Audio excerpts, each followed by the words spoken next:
of the one of the most important regulatory agencies in the state, and the only one that's charged with overall responsibility for air and climate, have to come up with the plans to make that happen. So I hear from people all the time, including at least some folks that are here today, about what they think we should be doing to get us to the future that I've described, and that they all envision as being the best path for the goods movement industry to go in.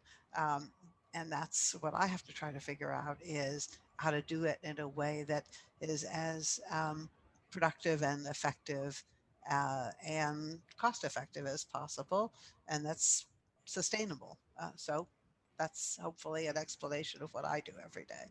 Fantastic. Thanks, Mary. We could probably have an entire session just interviewing you directly. California takes such a leadership position on how a lot of this plays out around the country. We look to you to set the standards. And so I'm actually glad to have met you on this panel, because I'll probably be reaching out to you at some point in the not too distant future.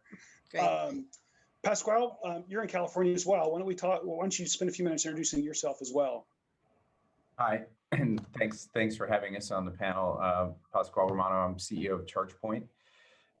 We're actually a 13-year-old company in the EV charging space, so not a newcomer. And I think the most profound thing is that I joined ChargePoint about a decade ago, and it took a decade to get the passenger car market to the point where it is now. And it's really now, I think, accelerating quite quickly. So getting to that 1% penetration point, not quite there yet, but we're almost, is all the battle. And I know Mary fights that every day, because the CARB has moved a lot of attention on the fleet. We have moved a lot of attention on the fleet, knowing that it's going to take us the same amount of perseverance to get to where we need that market to go. The good news about fleet is I think it's going to go faster. I think it's going to go faster because it's a more concentrated buying universe, and it's a dollars and cents buying decision. So we're super excited. We have over half our R&D going into fleet, and really happy to see this group engaging in a discussion and hopefully stimulating some thought. So thank you. Great. Thanks, Pasquale. I pre-ordered a Tesla Cybertruck this summer, kind of on a whim. So if that thing shows up when they say it's going to show up, I'm going to give you a call to tell me how to install a charge port. Well, I tell you what, I want to drive one the minute you get one. So, yeah. So well, we'll see. Elon generally delivers on his promises. It's just not always on time. So we'll see. Morgan Andrea, the executive director of Cummins Growth Office. I know I just mispronounced your name after you had told me several times earlier this morning. Why don't you take a few minutes to introduce yourself? And thanks for being a part of the panel. Yeah, thanks for having me. Happy to be here and participate in this discussion. As Matt said, I work at Cummins. I've been at Cummins about 14 years and previously worked at Ford. Most of my career on new technology development and product development. In the last few years, more on the business side, looking at new technologies for Cummins in the new energy space, I guess I would say. And I think, for a company like Cummins, which is, a pretty significant player in the commercial vehicle and industrial power space, the new technologies and the demand for more sustainable technologies, creates some significant challenges, but also opportunities. And I think, as a company who's probably best known for diesel engines, trying to figure out how do we navigate this new space, I think is it's an exciting challenge. And so again, happy to be here and participate in this discussion and share some thoughts on how we see things developing. Thank you. Thanks. All right, our last panelist is Chris Haffenreffer, Assistant Vice President of Innovation Enterprise Holdings. So Chris, like me, you have innovation in your title, which confuses people. It's funny, my parents are late 70s. They don't know how to describe what I do. When I talk about innovation, that's just so foreign to them. Tell me a little bit about your role a little bit about who you are. Yeah, well, it confuses me sometimes too. It's innovation is as a function, a dedicated function is relatively new for enterprise, but my role essentially is to look at new business models and adjacent innovation opportunities for our company. And just a little bit of background, Enterprise Holdings is the parent company to Enterprise, National, and Alamo car rental brands, among other services we operate. So I focus kind of on what's out there, kind of 3-5 years out. And in addition to looking at those innovation opportunities, we also take a look at transformative themes to our business. And the one theme that we've been focused on over the last year has been electrification. Our business is extremely diverse in terms of the different types of transportation services we offer. We operate globally. So the impact of electrification really depends on what segment we're talking about and what geography, but that's kind of where I've been spending most of my time, just starting the strategic conversations, starting to build relationships with the stakeholders we need to build those relationships with in order to make this transition happen. So that's where I've been focused most of my time over the last year or so. Sounds like you and I have very similar jobs.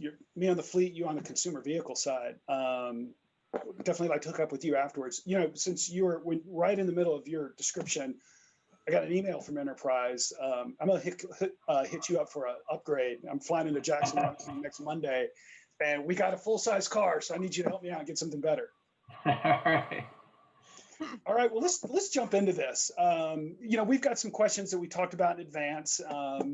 So let's just jump in. I'm going to throw this out.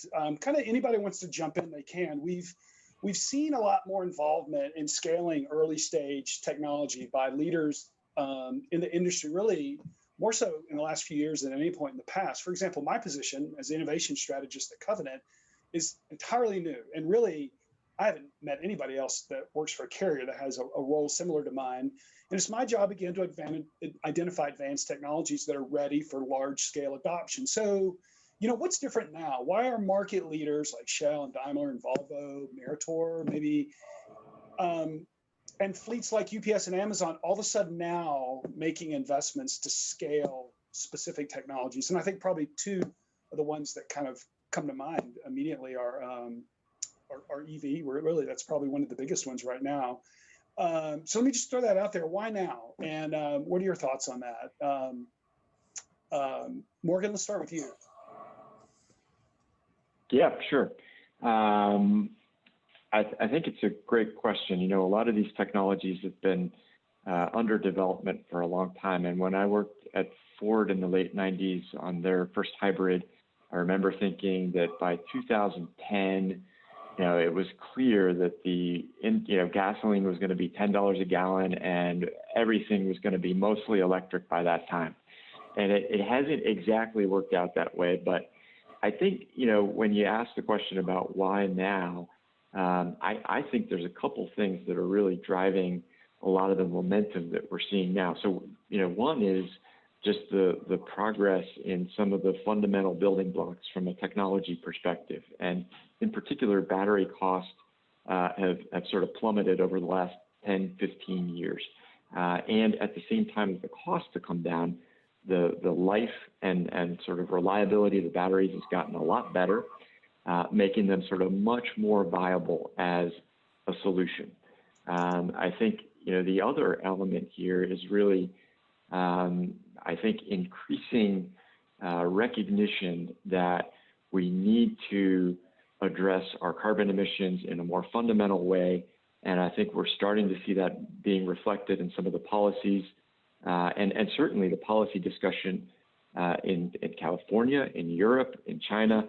And so I think all of those factors are really driving a lot more interest in these technologies. And I think, for companies like some of the ones you mentioned, like Cummins, recognition that there is going to be a transition to some of these more sustainable technologies. I think the question is not, in 100 years, are we going to be driving internal combustion engine powered vehicles? I think the consensus is no. I think the question is, when is that transition going to happen and how is it going to happen? But I think because there is recognition that this transition is going to happen, everybody is thinking about and placing investments to try to position themselves to be ready for that transition.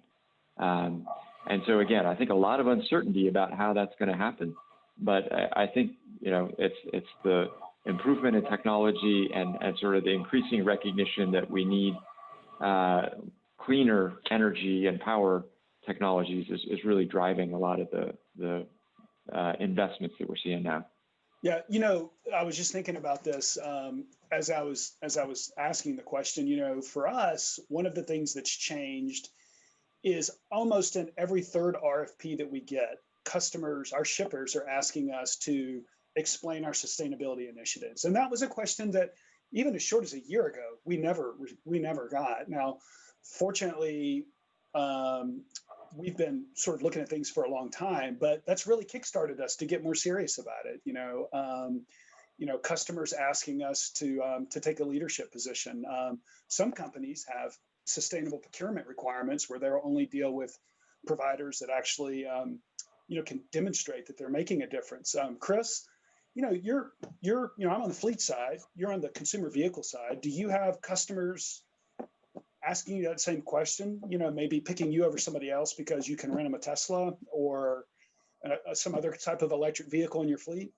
Yeah, I was going to really to build on what Morgan said. I think that, so I guess to answer your question directly, Matt, we're much broader than just a consumer fleet. So, and that's one of the advantages that we have as a business as we look to make this transition, is that we have different segments of our business, whether it's B2B, corporate, business, B2G, looking at public sector fleets in particular, where we see a really nice opportunity to begin to make that transition to electric. And, you know, as I think about the area where I've been most focused recently, which is the European transition, and thinking through strategy in terms of how do we help our operators in Europe strategize around electric, it really comes down to the answer that Morgan gave, which is that the building blocks are there today from a technological perspective. And that's resulting in vehicle supply that looks and feels like something that our renters want to drive. And we also have a policy environment that's putting the right incentives in place to help us make this transition. So it's a great example where, you know, we are now kind of allocating the resources, thinking about strategy, about how do we make this transition for our fleet in Europe because of those fundamental building blocks, because of an environment that's conducive to making the right investment. So I think that's a perfect example of the answer to your question, which is, you know, we as a market leader, you know, we've tried in the past to play in the electric vehicle space, and candidly, the technology, the market wasn't ready, and it certainly feels different now, particularly in markets like Europe, in California, where I think there's the opportunity to really be a leader in the space. Yeah, and you know, I'll pick on Mary here for a minute too. One, you know, it's funny, you don't talk about religion and politics in discussions like this, but, you know, even though I'm sure we're all here because we're all capitalists, you know, Mary, one of the things I really respect about government is their ability through control to encourage investment for the greater good. You know, California is a large population. You have a lot of people. Traditionally, you have always taken a leadership position. Some of these technologies, you know, we talk about EV and hydrogen, but CNG, LNG, those have been around for a while. You know, do you have any other thoughts sort of before we move on to the next question about why now? You know, what, you know, we didn't just all of a sudden start inventing these interesting things today. You know, they've been around for a while. What are your thoughts? Well, I think the points that I've heard already this morning, which I totally agree with, are that you need to have technology that's ready, whatever that means, but everybody sort of knows what it is. And, you know, my job is to know enough about what's going on out there in the world through all the expert staff I have and all the people that they talk to have a pretty good sense of what readiness means. And then you have to have a market that's ready too. And again, I totally agree with the comment about companies wanting sustainability assessments or statements from their suppliers, and more purchasers of equipment raising those questions who had not before. Now, government and policy play a role on both sides of this equation. I think we do put direct investment in California into demonstrations and pilots and those things, which help create the readiness of the technologies, help actually get them out there and demonstrated. And then we also put public funding, much of it now generated through our market-based programs where we assess a charge on emissions, and we put that into helping to create the incentives for people to purchase the new technologies when they become available. So we try to work on both sides of the equation in order to move the whole system along in a direction that helps get us to where we need to go from an environmental perspective, a social perspective, faster than would just sort of happen if you left it all to chance. And, you know, sometimes I've said that regulation is more of an art than it is a science, but I think it's true that, you know, there's an element here of creativity involved in all of this, but a lot of it has to do with just listening to what people want and applying the science that we know about to the situation, and then trying to use whatever tools we have to help push things as fast as they can go, I guess, as fast as it makes sense without creating a backlash that then becomes unsustainable. Fantastic. Interesting. Pascal, any final comments? Yeah, go ahead. I'm listening to this, and I think, you know, a lot of great points have been made. And the most important, I think, lens to use is, what's the time frame do you use as a company where you start making investments when you see something? And transportation is what I call it. It's a capital letter industry. It's a capital T transportation industry. It's massive. It's a massive TAM. And I actually would say that you don't wait till the market's here because you're late. If you start making an investment, you have to start a decade earlier. So if you look at Tesla, for example, they're older than ChargePoint and we're 13 years old. Okay, so all these battery innovations that they're making, and all that vertical integration and that investment and that convincing their investors to stay with them, and now look at the results. You got to do that because it's a capital T industry a decade earlier or more. And so you don't wait till everything falls into place, because the lead time to get something going, it's a long gestation industry, right? I'm fond of saying this to my investors. It's an all whoosh, no bang industry. It just goes whoosh, it doesn't go bang. You know, Apple comes out with a new device and it can go bang, but you can't do that with a fleet. You can't do that with a passenger car. So I would say that it's existential right now. And the reason you're seeing so many people rush in is they're realizing they might actually have their company in peril. So if you're going to get disrupted, you got to look 10 years out to that disruption and start spending. And you got to start spending not in proportion to what it's returning. You got to start spending in what is proportion to what it's going to return later. And that is the hard thing for an established company in any sector. And that's what we have to train the investor set to start thinking about, is enabling that investment. And I think what California does is it nudges that along, because it uses carrot and stick in a very appropriate way to kind of urge that along. But I think people, companies just have to start investing. If they're going to get massively disrupted, they got to start investing earlier. Yeah, I mean, you just described the justification that my boss gave to our CEO to create my position as the guy that comes to work every day to think about the future. So great answers. Let's move to the next one real quick. And I'll direct this to Pascal and Morgan. What can we learn about being successful from examples of companies that successfully navigated startup to scale, and then today have been acquired or won signature investors? Companies like ChargePoint, Agility, Greenlights, Fleet Karma, they all come to mind. Is there a recipe that we can learn from these successes, for scaling in the fleet market? Morgan, why don't you start with that?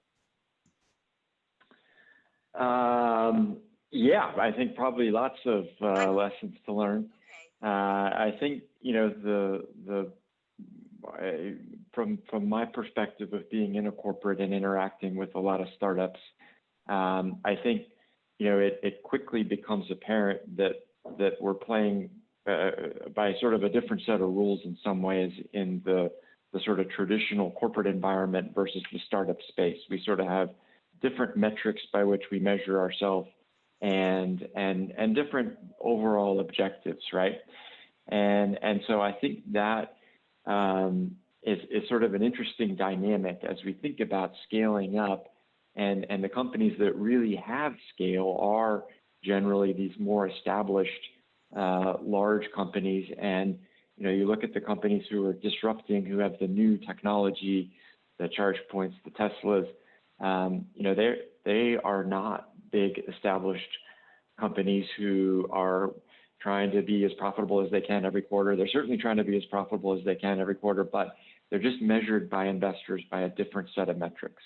And I think, when we look at the ones who have been successful at sort of that journey from sort of the startup to the more mature phase, in my view, the ones who have been successful have been really good at defining sort of a clear, compelling value proposition for their customers.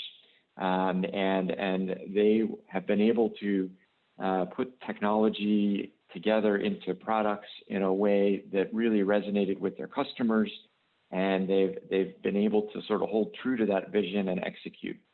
And I think, in the early stages of sort of technology and product development, there's a certain amount of faith required that this is going to work out, and a certain amount of willingness to keep going, even though there's a lot of uncertainty. And I think, it is, as you were saying about,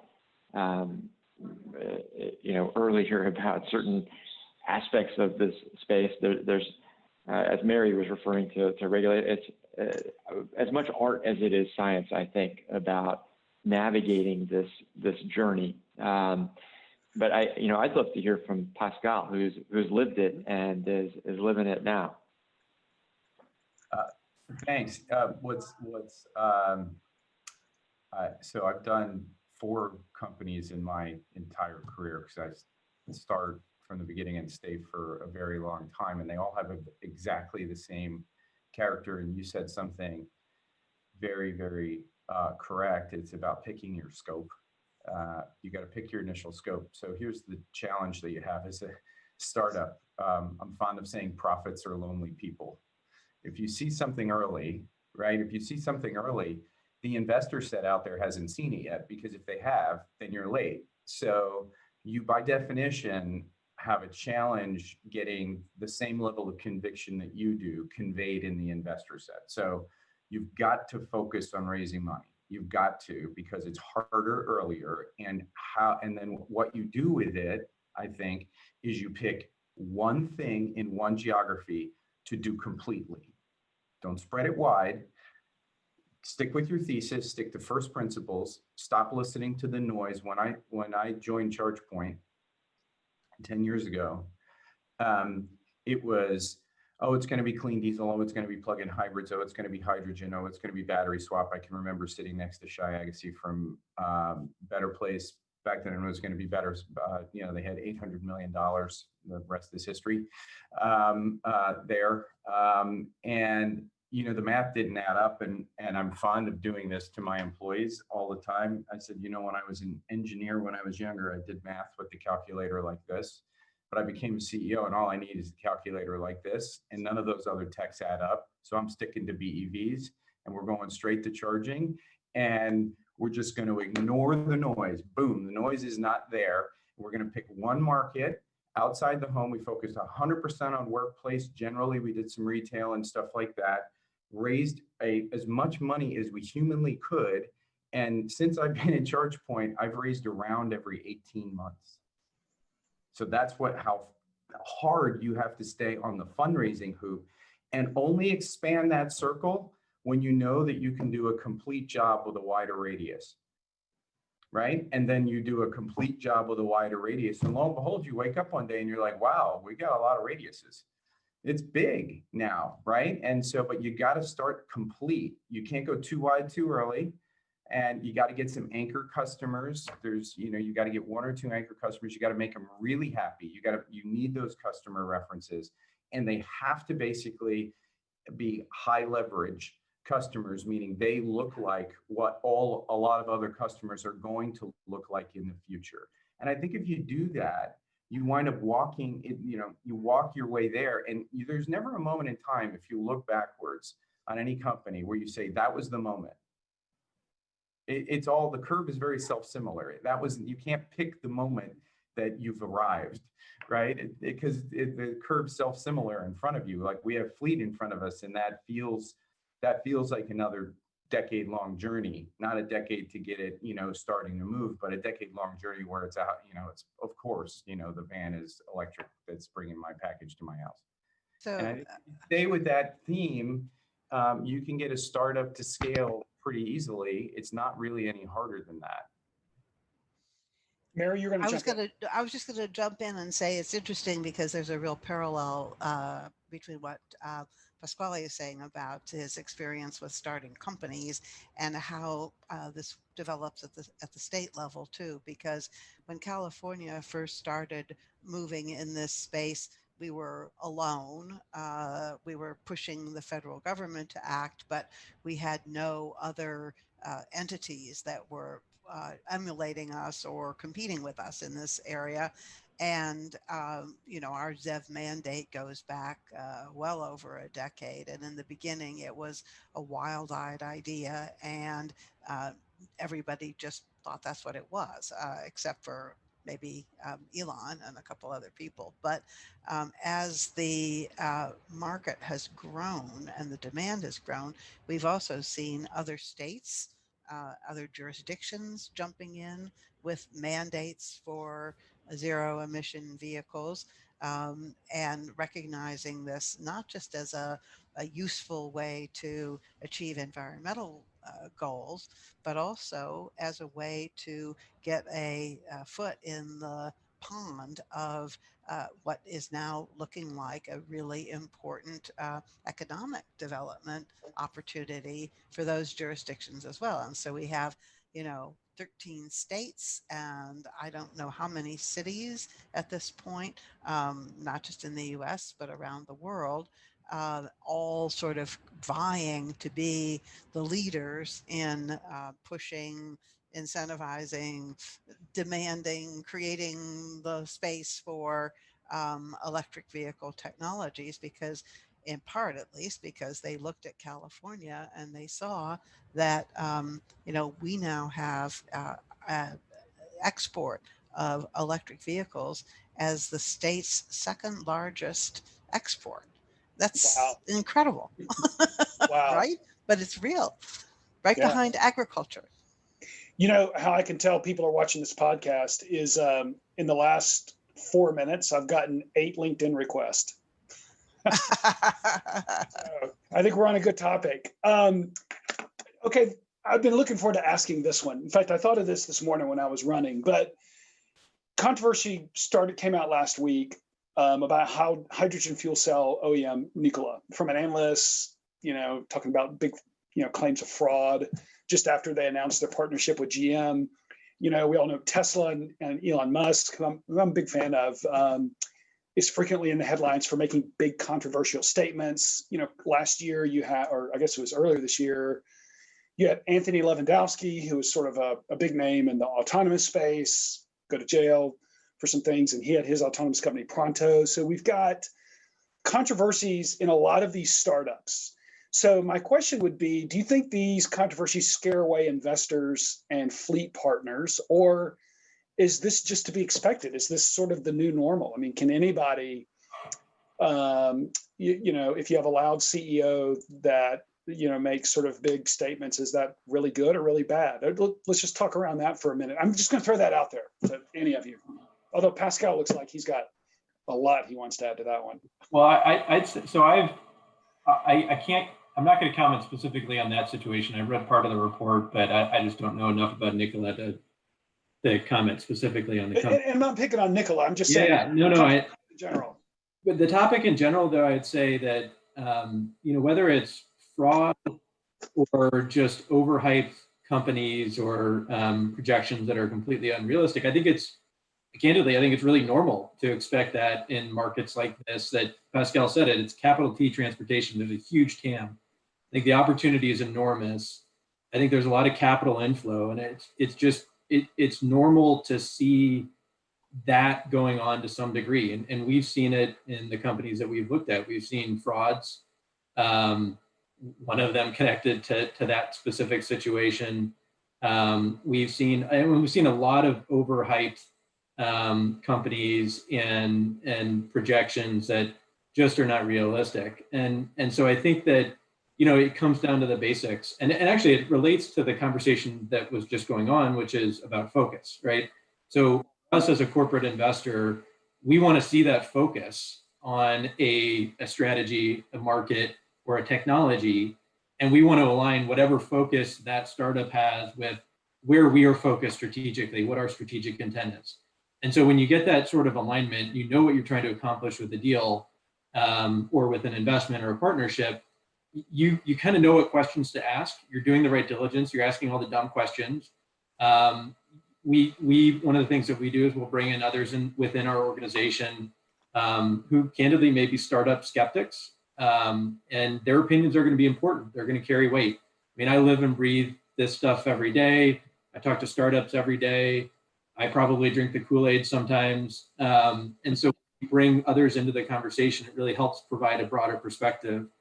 So I think it's that focus. We also try to avoid markets and technologies that we just don't understand.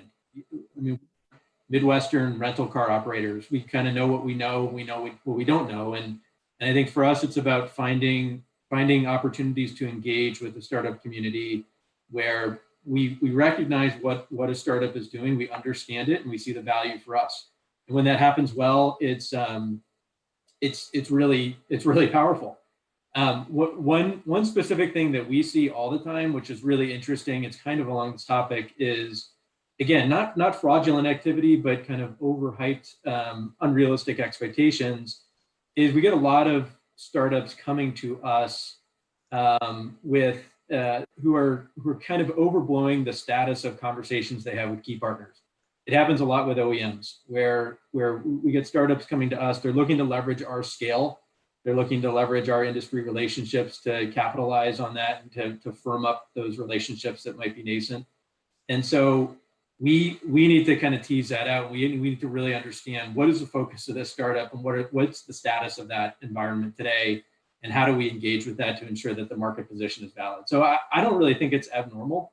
I don't think it's going to scare investors, but I think it requires a really deep understanding of what you're trying to accomplish as a company. Yeah, one of the loudest, outside of this transportation space, Steve Jobs was pretty well known for being very loud and out there and opinionated, and look how successful that is. So, Pasquale, what do you think? What are your thoughts on that? Well, I mean, let's use Steve Jobs as an example and pull on that thread. He might have been very opinionated, but he was right. Yep. And he delivered on everything that he said. And I think those are the two key things. First of all, you have to have, I think there isn't a fine line. There's a stark line between having an opinion having an opinion that's educated, that you can substantiate about how a market should develop or how your product should develop to address a market. Well, that's what you need, because that's how you get focus, or else you're defocused and you're looking at everything and you'll never get a company off the ground. So if you, through appropriate study, have an Hey everybody, my name, regardless of its popularity at the time, as long as you can substantiate it with first principles, you can probably raise money on that. And then if you raise money on that and get some customers, the two things you can never do with an investor and a customer is lie or not deliver. Because as an early stage company, an overhyped, over-exaggerated, or unsubstantiated claim will guarantee that that customer will drop you, because it's early in the market and there's low stickiness in the early phase of a market, or that investor will lose confidence in you and not continue to support your company. And that's a small circle. So once you have that reputation, you're done. So you actually can't make claims that aren't true. You could be late a little on a schedule. People are always that. But when the product is finished, it's got to be real, and there's just no two ways about it. There's nothing glamorous about this. Once you get out there and it's all looking pretty and someone gives you money, then you got to go back to the lab and it's 24/7, 365, and you got to deliver and you got to make sure that you take care of your customers. Yep. Another question, Mary. This one's up your alley. The California Air Resources Board has been using regulation as a tool to develop and deploy clean tech for fleets for 50 years. An example, is the Advanced Clean Transportation Rule that requires OEMs to sell a certain percentage of the zero emission vehicles in the state each year, starting in just a few years. But the industry has made it clear that some of those just aren't available for scale. I think right now of electric cars in a state that has rolling blackouts, can you power the car? So is there a better role for the state than costly regulation and encouraging technologies that aren't ready to scale? Well, I dispute the premise of the question. I think that we wouldn't be doing what we're doing if we didn't believe that the technologies were not necessarily there now. But we have engaged for many decades, as you've said, in something that people used to always refer to as technology forcing. We don't invent things that don't exist, but we look around at what's there in a small scale or maybe a demonstration level, and we say, how many years would it take to get this to the point where it could actually be commercially viable and be successful?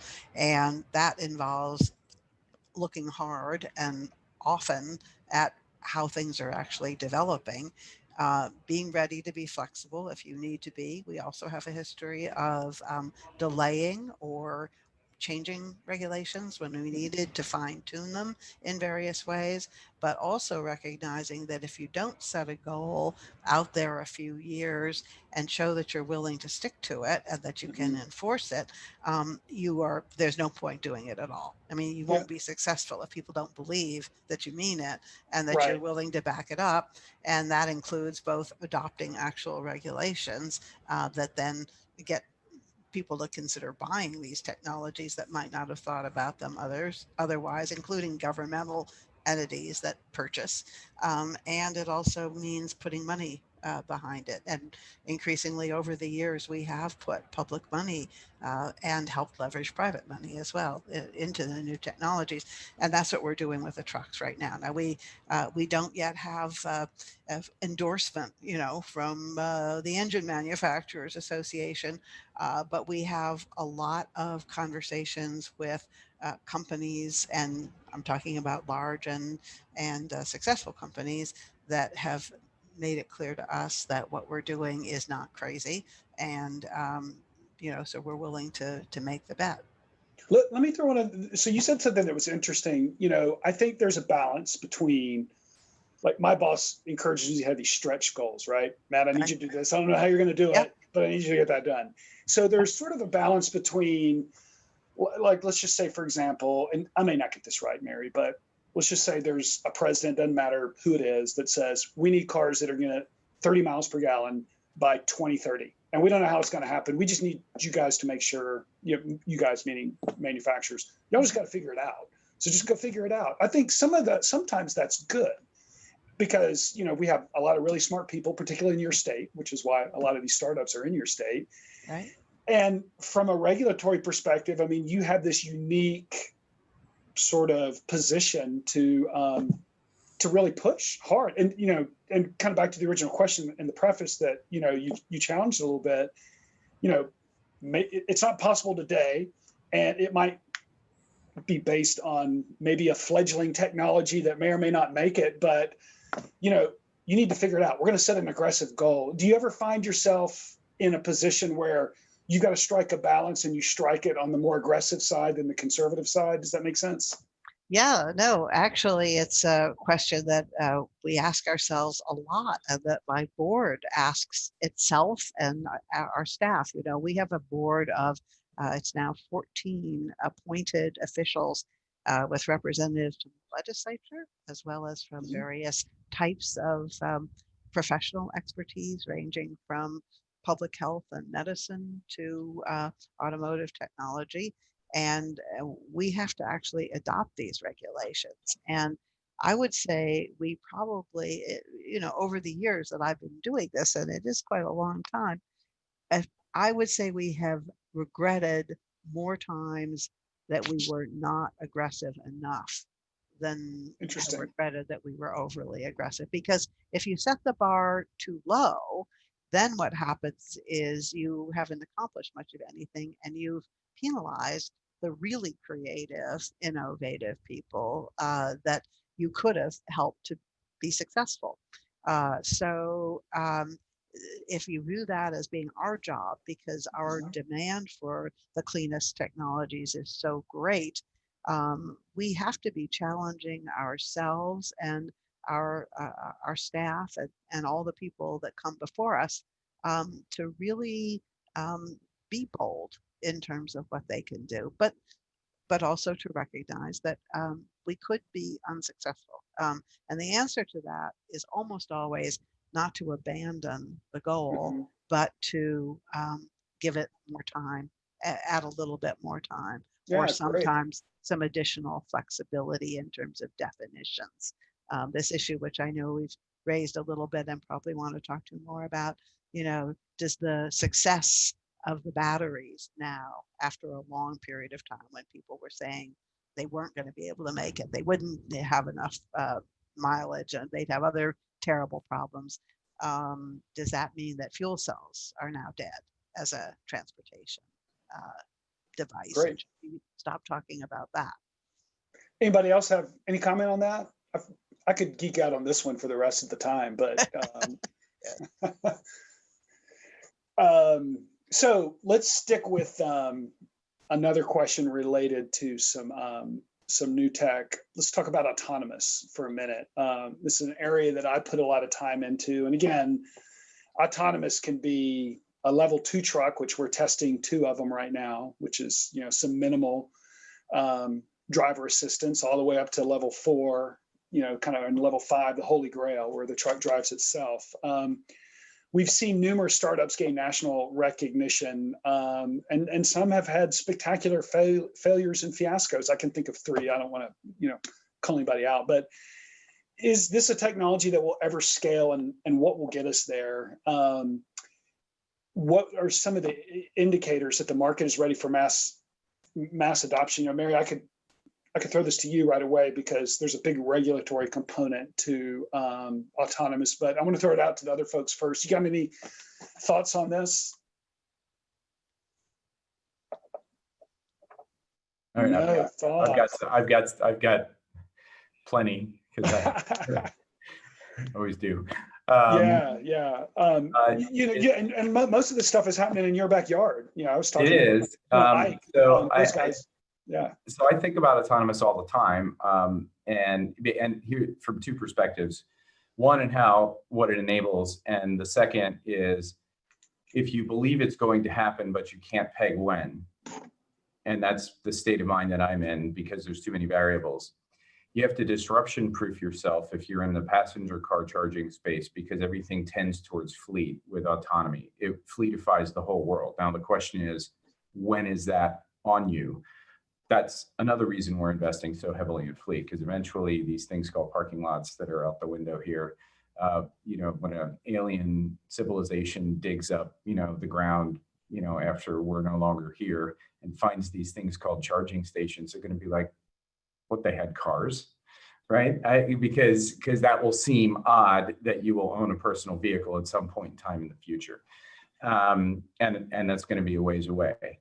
So the way I think of autonomy is you need to invest for a long period of time, but you need to figure out how to make money on the way, because autonomy enables partial autonomy and it adds a lot of features. So I'll give you an example in my Tesla. They just released software where it recognizes traffic lights. And when the traffic light turns green or the car in front of you moves and the traffic light is green, it goes ding. Do you know how useful that is? It's incredibly useful. Ever since I turned that on, I'm like, how did I survive without this feature? This is an awesome feature. That's completely a byproduct of what they're doing on perception, machine learning, and all their autonomous stuff. It's completely a byproduct. But they turned it into a, hey, before we get to full self-driving, why don't we make the I'm helping the driver even better? And I think you're going to get that in all markets with autonomy. You'll get a dramatic increase in safety, right? A dramatic increase in convenience, right? I think potentially an increase in fuel efficiency for the legacy vehicles that will cut over to electric later, right? So there's a lot of things that are great about autonomy on the way to getting to full autonomy. And I think that's the way, if I were, running a company that was purely focused on developing autonomous drive systems for third parties, that's what I would focus on, is how do I make money in waypoints. Interesting. So this is one that we think about a lot. And I'd agree with what Pascal just said. And for us, on one hand, we think about, quote, autonomy every day. And on the other hand, we really are not thinking about it at all. And what I mean by that is that the way we cycle our fleet is so unique in that we're cycling things so quickly that we generally see new technology faster than just about anybody in the market. So what we experience right now, just in terms of ADAS coming into our fleet, is unique, and we're working through challenges with respect to the management of a large fleet with ADAS equipment on it, faster and in a broader, larger way than anybody else in the world, candidly. So we'll continue to see that in our business as we get into level 2, level 3, and beyond. We will start to experience that technology. We'll be able to understand it, and we'll be able to understand kind of how do you repair and maintain vehicles like this? How do you manage them? What does that look like in terms of a mobility or a shared mobility operation? I think for us, the big question is really when do you remove a driver? Because that, as Pascal mentioned, that starts to have implications for the balance of consumer and fleet in the market. It has, implications in terms of the business model that we have today. That's not something that we see as happening anytime in the short term or medium term. And so it's not something that we're actively planning for right now. It is a topic of conversation. We've made investments in autonomous technology. We talk to all the companies, but strategically, it's not something that we're actively planning for today. I would expect it to be a much bigger topic of conversation in the future for sure. And I think really there just has to do with the technology and understanding where the technology is and how quickly that's moving. And to the point I made earlier, I'm not an engineer. We don't have people in our company that have the capabilities that the folks at Waymo do. And so, we, to some degree, we need to just make sure that we understand what's going on in the market and follow the trends and continue to have those conversations with companies like that are actively playing in that space. Morgan, you got any thoughts on that? Yeah, a couple of thoughts. I think, autonomous is coming, it's going to happen. And I agree with everybody. It's sort of a question of when. I think I'm probably more optimistic about how quickly this could happen.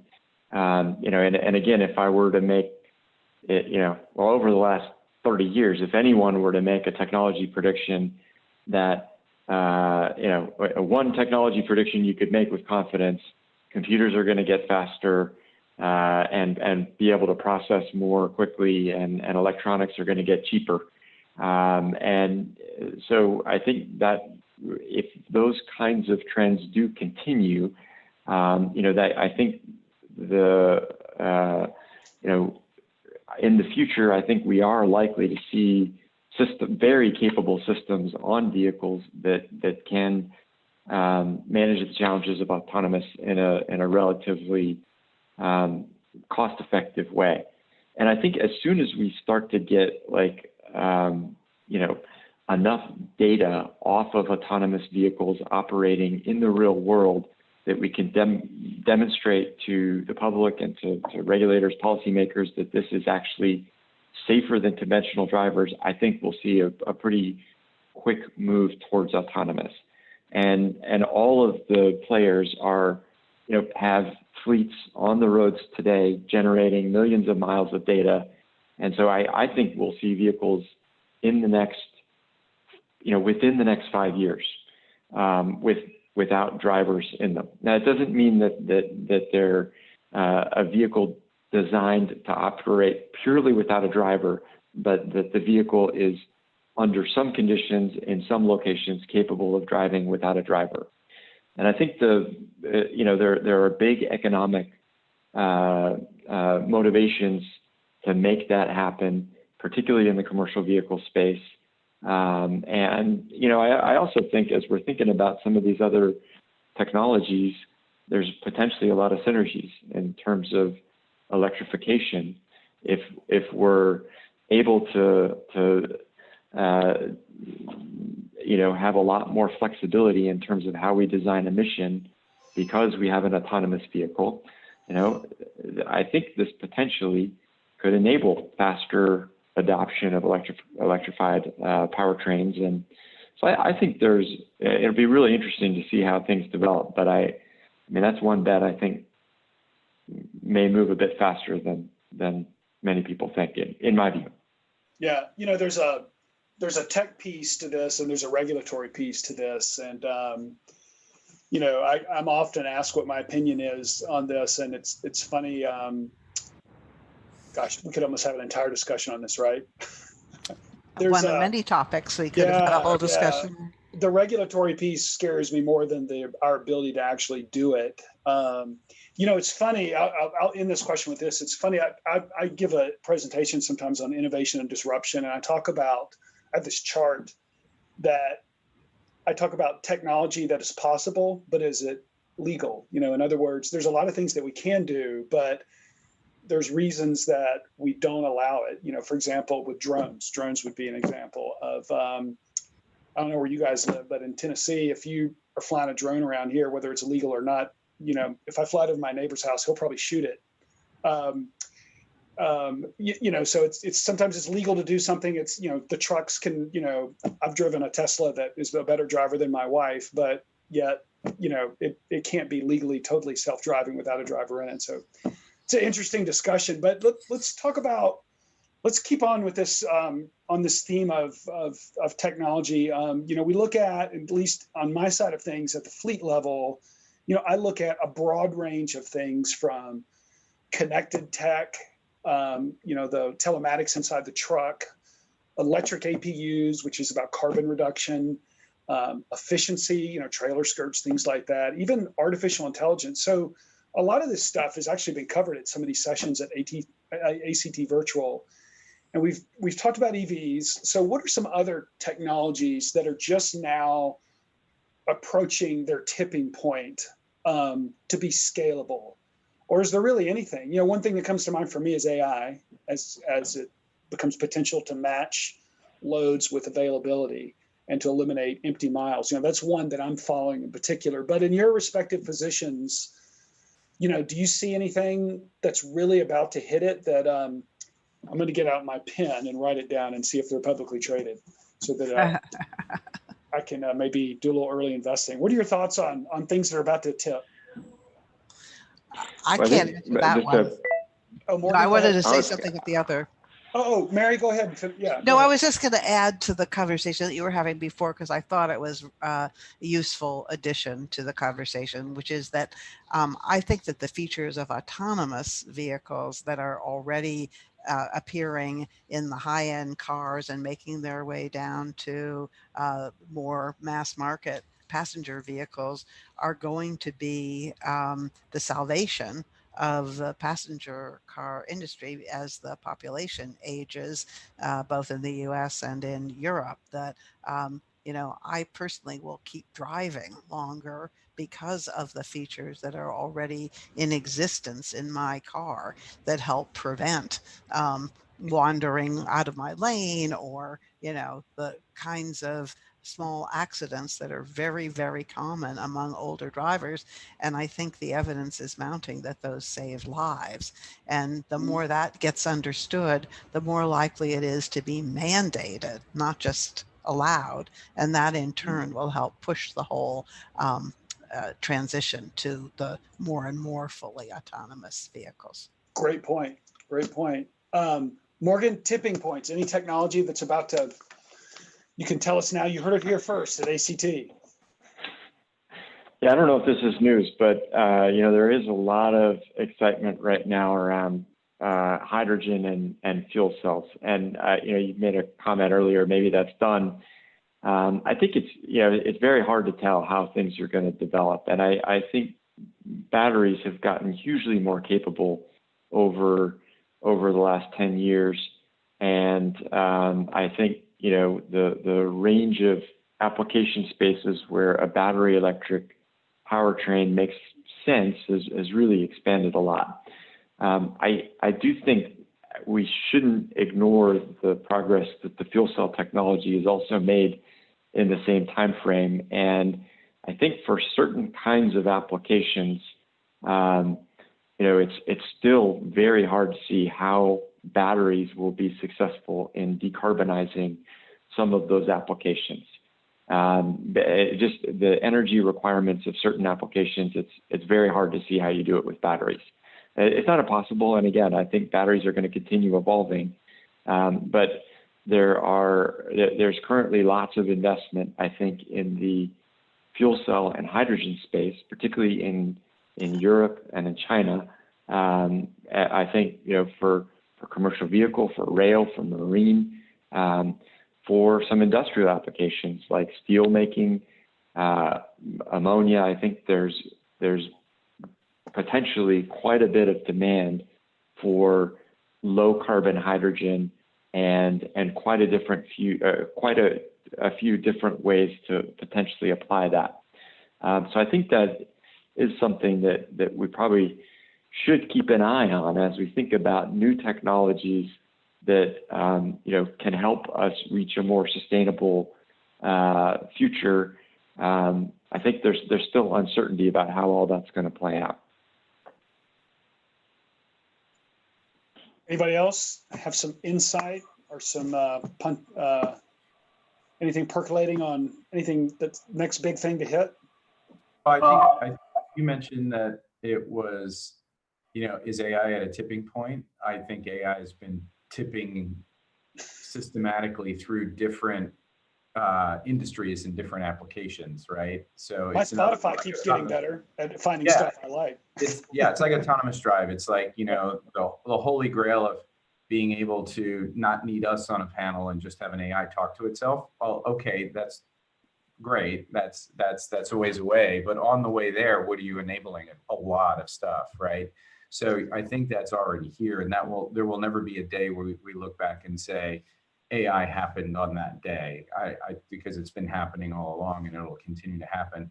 I think one of the things that's so far afield of this, but contributing to carbon emissions, so it's relevant, is I think food tech and how we grow food sustainably closer to where we consume it, how we do it with less carbon emissions, with respect to a lot of the synthetic proteins that emulate, kind of animal protein right now to get more of the mass market along the way there. Mm-hmm. If I were, looking at a new capital letter industry to do interesting stuff in, food science would certainly be one of them, because I think there's a lot of good that will come, both environmentally, I think for developing nations, I think quality of food, all that sort of stuff. I think there's an enormous amount of stuff there, and an enormous amount of research, and that's going to hit us. That the dominoes are going to fall pretty quickly, and when it does, I think we're going to see some pretty amazing stuff. Yeah, and that's a great point.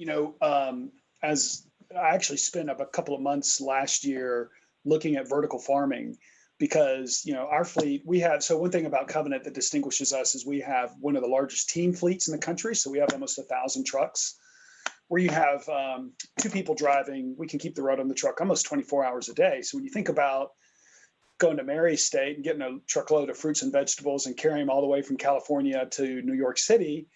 Why would you need to do that if you could take a downtown city block in Brooklyn and build a 22-story building and grow all the fruits and vegetables in quicker, safer, healthier ways? Not that there's anything wrong with your fruits and vegetables, Mary, but just in terms of the freshness component of it and the sustainability component of it, how would that affect our business? What if all of a sudden a vertical farm industry took off and meant that we had a bunch of reefer trucks that we didn't really need anymore? So we're constantly following. That's a great point. That's an area I need to go back and brush up on a little bit. By the way, insecticide is a screen door. Yeah. Great point. I mean, so you think about all the things we don't, that's getting a lot of attention in terms of the quality of our food supply that's affecting our health, that just don't apply in that environment. That's why I think it's so exciting. It helps carbon emissions, both from a reduction in farming, transportation, water conservation, which is a huge problem in the state of California and soon to be everywhere, given climate change. So we've got time for one more question. And this was actually when I was sort of looking forward to, I spend a lot of time talking to VCs. I get a lot of really interesting deal flow from VCs in the Bay Area. So the typical Silicon Valley VC, has a roadmap to $1 billion, valuation. They're looking for companies that are really going to do well, and in a 5 to 7 year time period. But is that the right approach to this market? Let's say you came across a company that was going to not be worth $1 billion, but worth a couple $100 million, but it was going to do so at the benefit of tremendously helping the environment. Are heavy medium life assets like chargers and vehicles destined for longer development and product life cycles that can make scaling different in the fleets market? I guess just a little bit more clarity. Not everything's going to be $1 billion. There's going to be some things that are a lot smaller, but yet, VCs typically are looking for things with double-digit growth. But that doesn't mean that there's not a lot of great stuff out there. To make that investable, you need to have high gross margin, and this is what works. This is where concentrated fleet buyers work against things that are going to be plateauing at a couple $100 million. The only way to get someone interested in funding that is to not have the gross margin ground out of the process, right?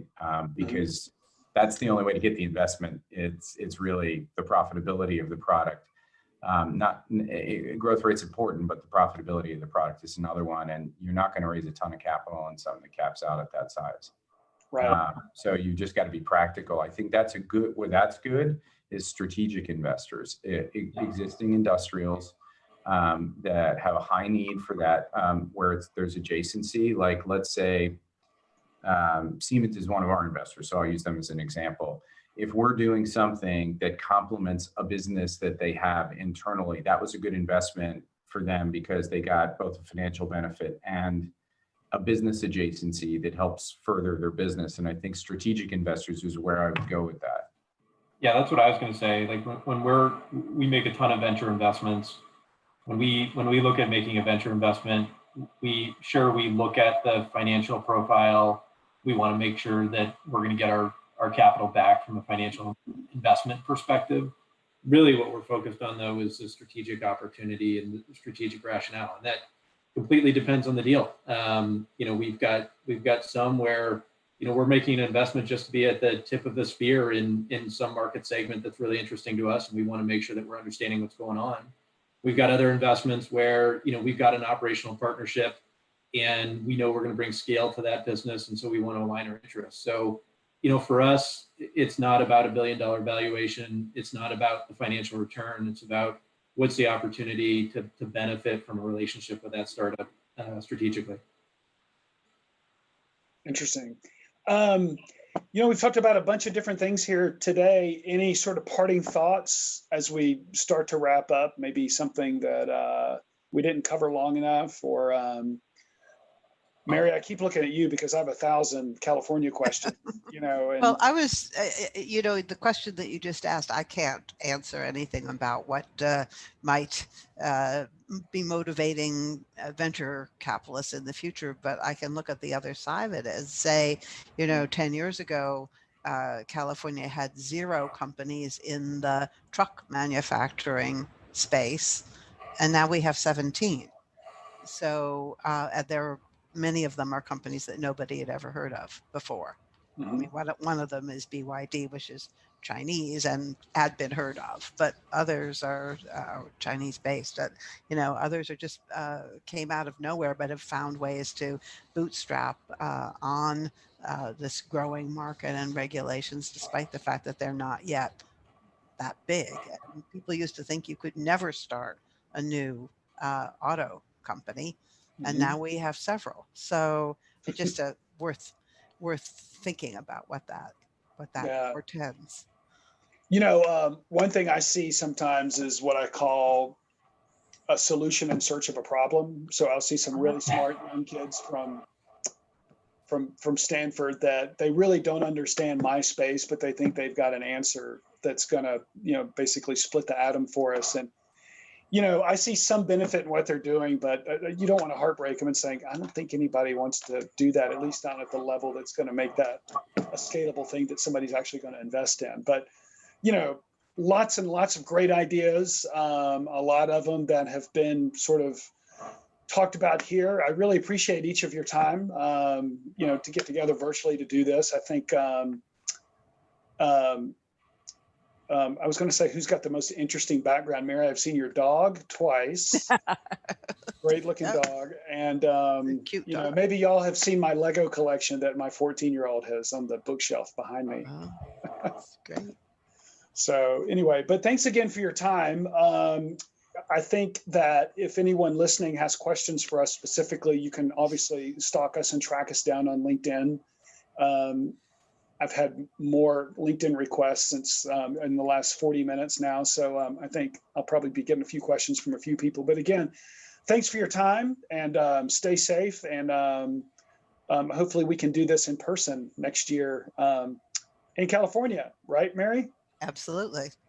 Yeah, fantastic. But again, thanks for your time. And I think this session will be available live somehow streaming on a website through ACT. Just stay tuned for that. Thanks again, everyone. Thanks, Matt. Good to talk with you. Bye.